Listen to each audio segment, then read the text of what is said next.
Yeah, it's pretty tight. I'm basically squishing in there. I'm hoping none of my gears too like scraped out, but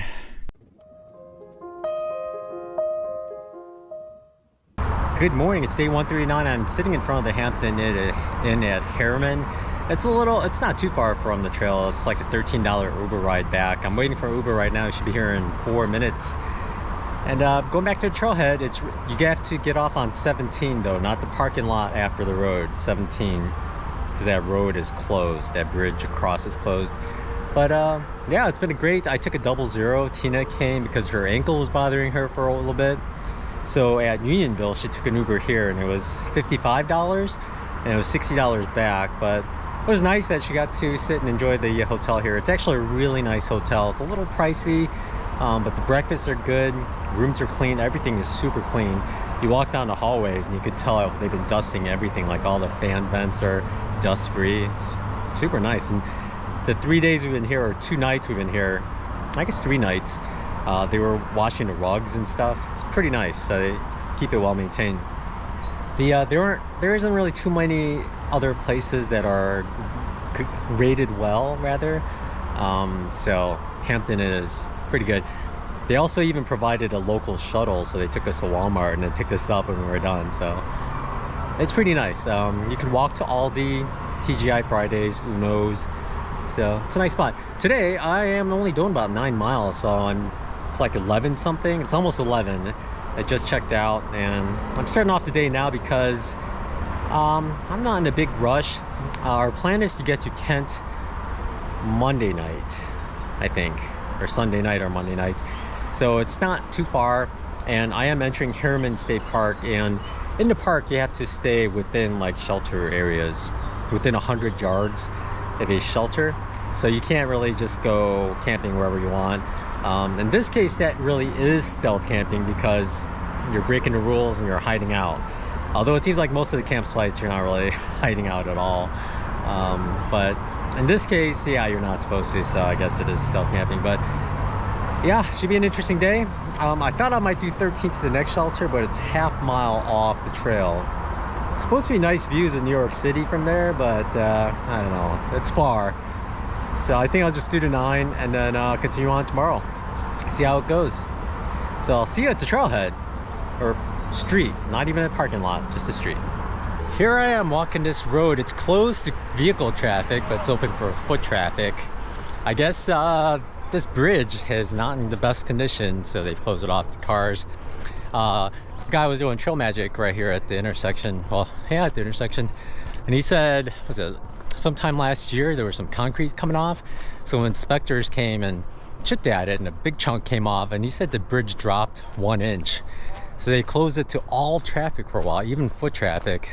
So through hikers had to take crazy detours to go around and get there. But fortunately, they have opened it up to foot traffic. And he thinks as they repair it, they may still keep it open for foot traffic. So that's good.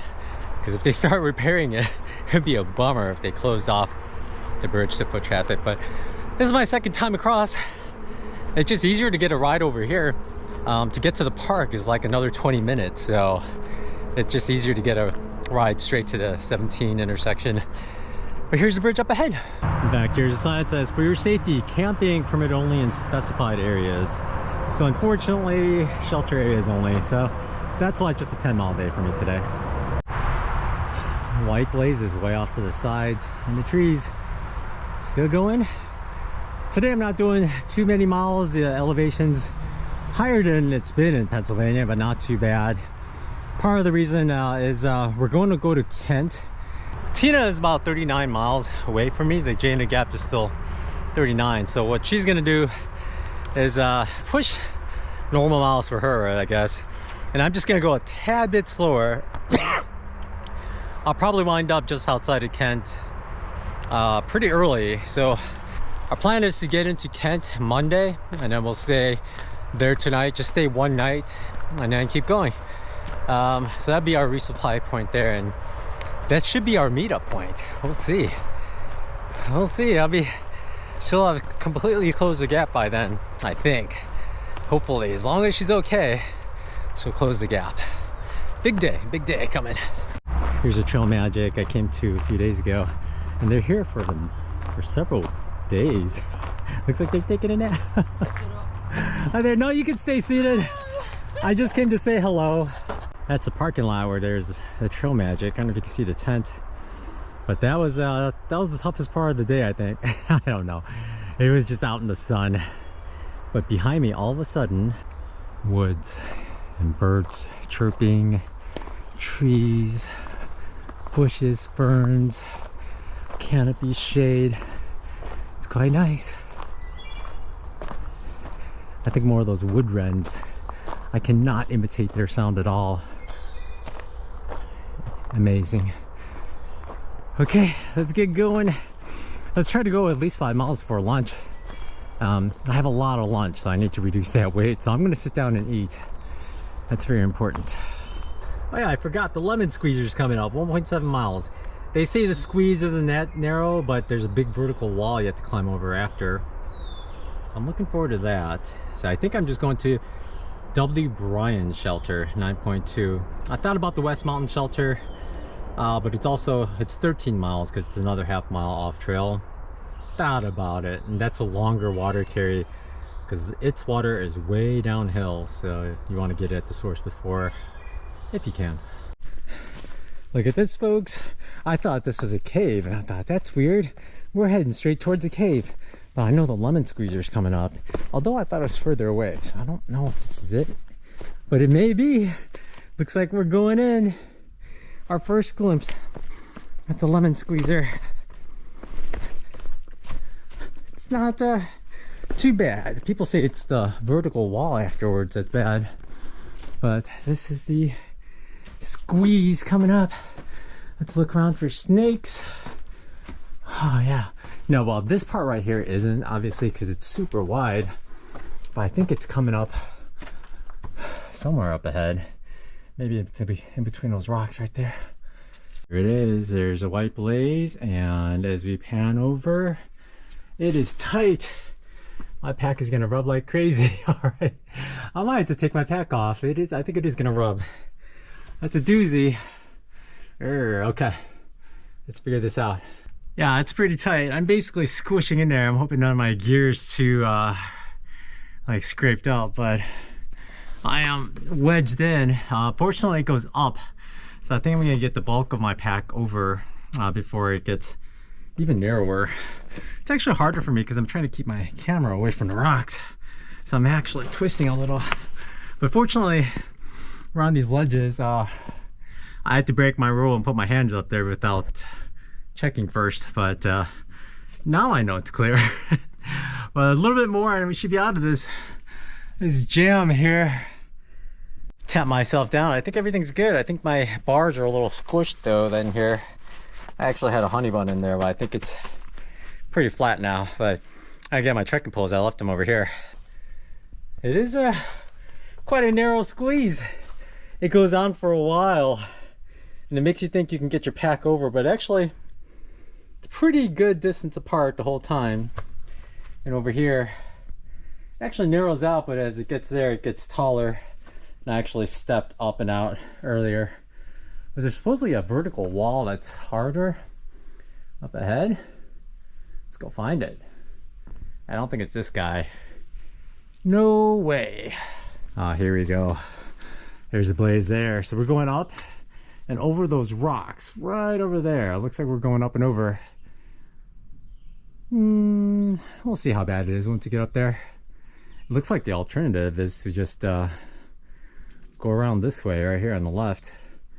I don't know how far it is, but anyway, we're going over. We're not doing too many miles, and it's all part of the fun. Ooh, look at this rock ledge over us.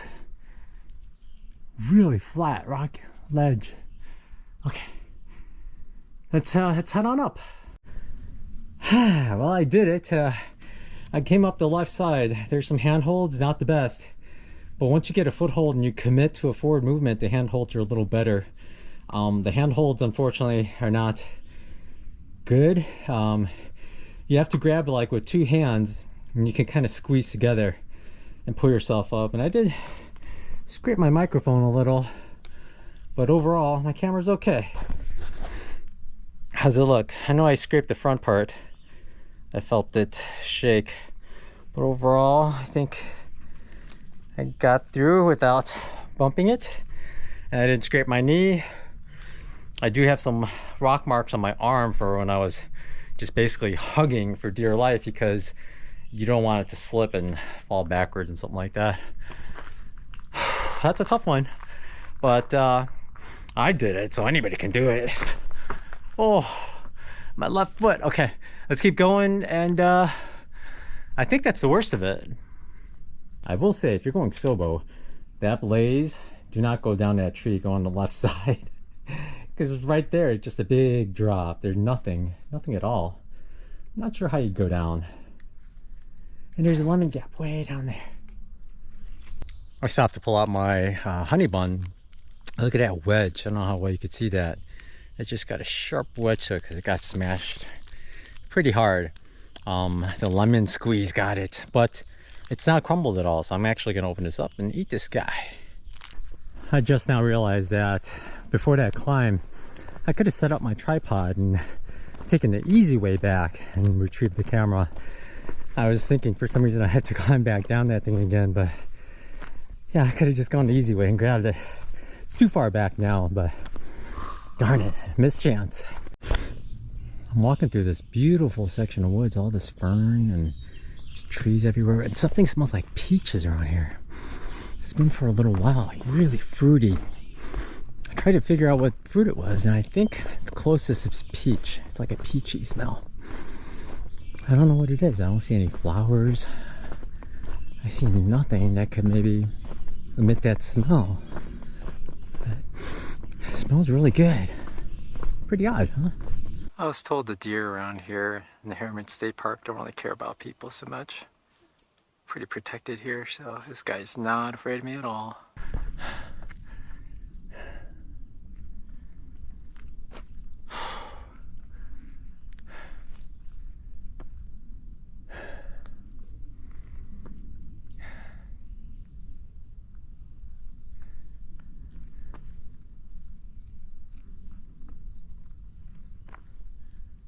No bears. They're the tiniest little blueberries growing on these things.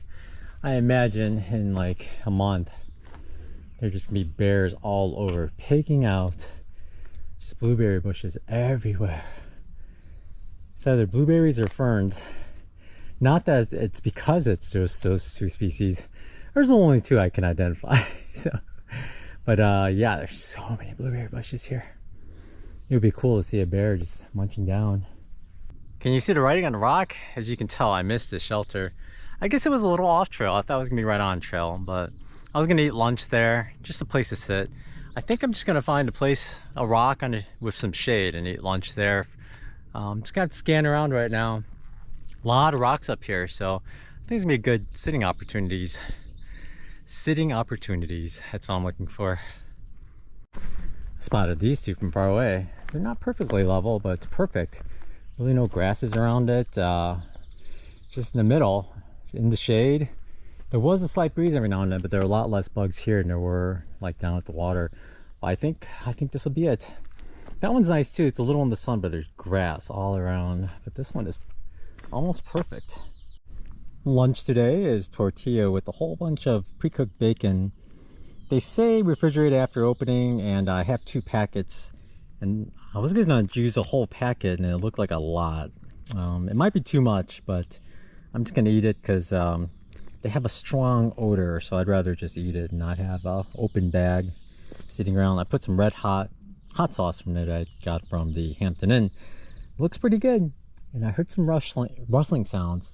It's probably a deer, but there's a bear around here. You should smell all this bacon. I guess I don't want him to come around while I'm eating though. For a while here, this trail is pretty much shared with the red dot trail, whatever that is.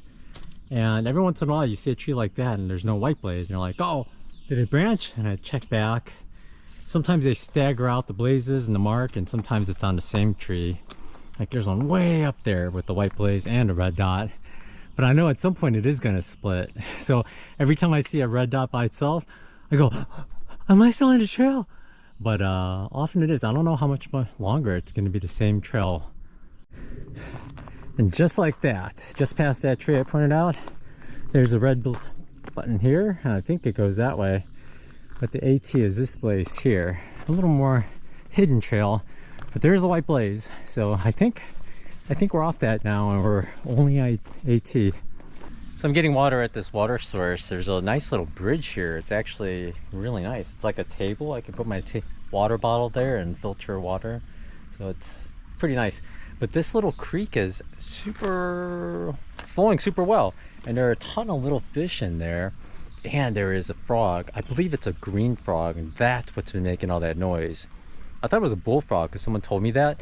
And then Tina said it was a green frog, and then she played a little audio clip it from what a green frog, like what noise they make. And I think it's a green frog, and that's that guy right there, except he's a small one. But the green frogs tend to be a lot faster than like toads, the American toads that we see everywhere. These guys like, when they swim really well. A true frog. I got some nice pictures of them, and I'm gonna get going. I have 2 miles, but I got all the water I want for tonight here. Unfortunately, it's 2 miles and 500 feet up. There are a couple of unreliable water sources before the shelter area, and there is a unreliable well at the shelter, but there are no reports for a month, so I can't rely on any of them right now. It hasn't rained hard in a long time, so I can't imagine they're running well. And some of the sources south of here were dry, so we'll see how it goes. So let's head on up and find those water sources so I can put them in far out, so people would know, you know, whether to get water here and go 2 miles or just keep going.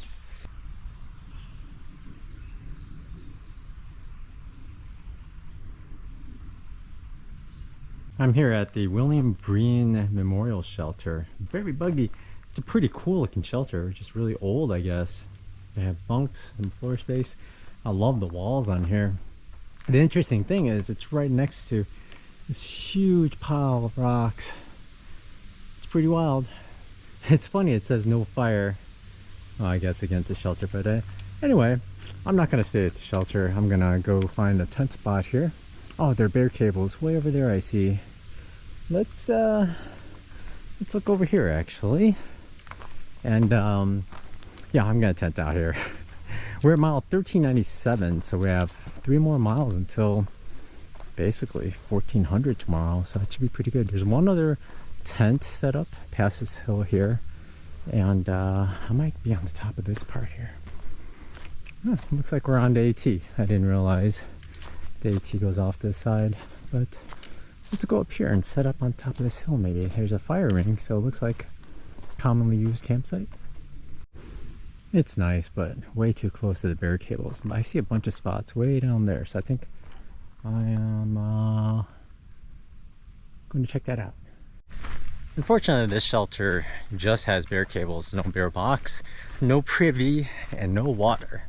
That's why I lugged up a whole bunch of water from before. Oh, I thought it was gonna be a nice campsite. It's just rocks, tons of rocks. I'll go look elsewhere. There is the bear cables, and there's a fruit bag there. Tin Man is here. He's tented nearby. I try to avoid tenting too closely to him, but from up there I was looking around, and this area had a bunch of nice flat spots. He has one, and I'm over here. He's way over there, so it's not too bad. It's pretty far. He can't hear me burping and farting all night. But this is my tent. It's actually a really nice spot, actually one of the most lovely spots I've had in a long time. But I'll be here, and that's it. So it's at Harriman State Park, mile 1397 something. I'll be spending just one night inside the park. And this site is within 100 yards of this shelter, and that's the rules for the state park. You have to stay within 100 yards of the designated lean-tos, camps, like campgrounds and lean-tos. So I guess that's a lean-to, I don't know. But so we're good. I think a lot of hikers either don't know that rule or don't care, or both actually. I'm actually eating here. You saw my tent. I'm not too far away from the tent. I usually like to eat further away, but the logs, I was looking for a nice rock to sit on, but they're all really slanted or they're too high. Nothing good. And there's one here that's like perfectly flat. It's a little small, but perfectly flat. So It'll be all right. I'm just gonna eat here, go hang my food bag, and do some work inside the tent. And that's really it for today. Not much else going on. I'm just gonna eat another Mountain House in a freezer bag. I'm just dumping a bunch of hot sauce in there and some instant white rice. Same old, same old. Tomorrow will be interesting. We are going to, I believe it's called like Appalachian Market. So it's right on the trail, and I do only have 2 dinners with me. I need 3 more dinners. Sadly, there's that market. I knew about it, but I have so many snacks and lunches. I have pepperonis and more bacon. I don't need any more lunches for the rest of this hike. So I'm carrying way too much food than I should have, like usual. But when I get to Kent, I think it'll be pretty good. I'll be emptied out. And although I can get to Kent Sunday, I'm pretty sure I can. It'll be like a later day. I'm doing fewer miles each day than my maximum. It's gonna be enjoyable days though. But I want to get to Kent Monday because Tina is actually gonna, right now, and her plan is to catch me in Kent. And it's just nice when she catches me that the first night we stay, you know, in a room where we can be showered and clean. And then after that, it's all tent life for a long time. But yeah, I should get to Kent early. I could just sit around, loiter somewhere and do some work until the room is ready. I could check in and wait for Tina to show up. So that'd be interesting. That'd be the official Jaina Gap hitting 0, the unification.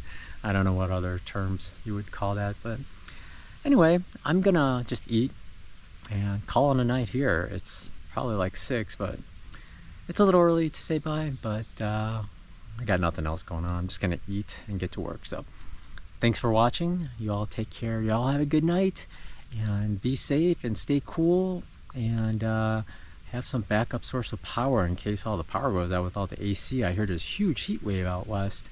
So take care. Bye.